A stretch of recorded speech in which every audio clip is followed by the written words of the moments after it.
Como bien nos dice Nino, el derecho, como el aire, está en todas partes.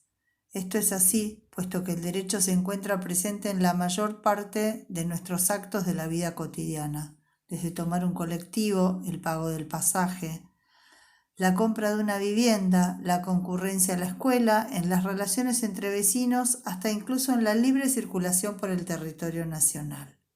Y por lo tanto, la inscripción de un hijo cuando nace, la comisión de conductas que jurídicamente son consideradas reprochables y por lo tanto se convierten en delitos.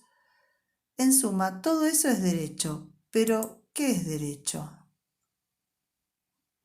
Explica Nino que esta pregunta que desorienta a juristas hacia la ley en general puede darse por la adhesión a una cierta concepción sobre la relación entre el lenguaje y la realidad, que hace que no se tenga una idea clara de presupuestos técnicos y consecuencias que deben tenerse en cuenta para definir la expresión derecho. Podemos hablar de dos concepciones sobre la relación de lenguaje y realidad. La concepción platónica, esta concepción, se piensa que los conceptos reflejan una presunta esencia de las cosas y que las palabras son vehículos de los conceptos. Entre lenguaje y realidad hay una conexión necesaria que los hombres no pueden cambiar o crear, sino solo reconocer. Por ejemplo, el objeto árbol en realidad cuenta con una esencia que el nombre reconoce y a partir de ella nombra al árbol con la palabra árbol. En ese pensamiento teórico y sobre todo en el jurídico, todavía tiene peso la concepción platónica.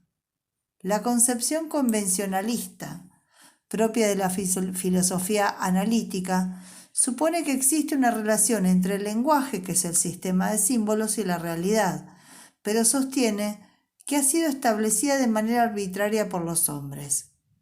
No hay una esencia de las cosas en la realidad, sino que hay un acuerdo, una costumbre en nombrar a ciertas cosas con determinados símbolos. Por ejemplo, el nombrar un árbol con la palabra árbol. Para esta corriente, al enfrentarnos al término derecho, debemos darle algún significado si pretendemos describir los fenómenos denotados por él. Es decir, si queremos hablar de derecho argentino, necesitamos saber qué significa derecho. Cabe mencionar en esta última concepción convencionalista que la posición de Nino frente al lenguaje en general y frente a lo que estamos aquí estudiando en particular, cuya adscripción motivará a formular las críticas a la dogmática jurídica, también es la posición de Álvarez Ledesma. Frente a la palabra derecho, debemos investigar su significado en el lenguaje ordinario. Hay escritores que pretenden que solo haya un único y verdadero concepto de derecho. Sin embargo, prestar atención al uso ordinario de la expresión. Otros juristas advierten que una cosa es definir una palabra y otra es describir la realidad. Todas estas cuestiones dan origen al problema de definir derecho. Veremos más sobre estos problemas a medida que avancemos con el dictado de la materia.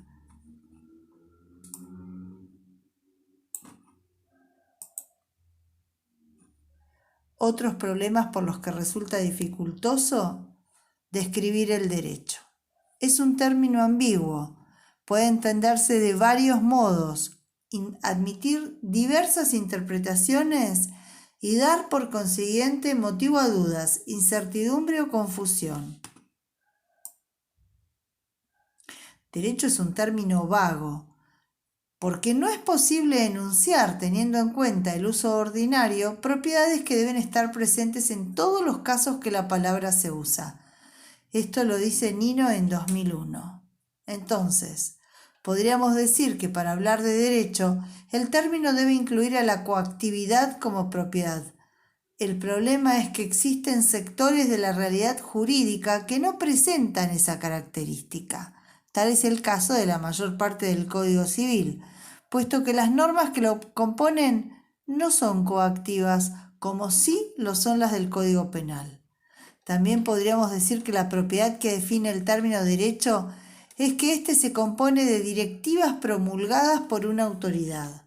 El problema aquí es que deja de lado la costumbre jurídica, que no está sancionada por ninguna autoridad, como por ejemplo el Congreso, sino que nace de la repetición de ciertos actos a lo largo del tiempo.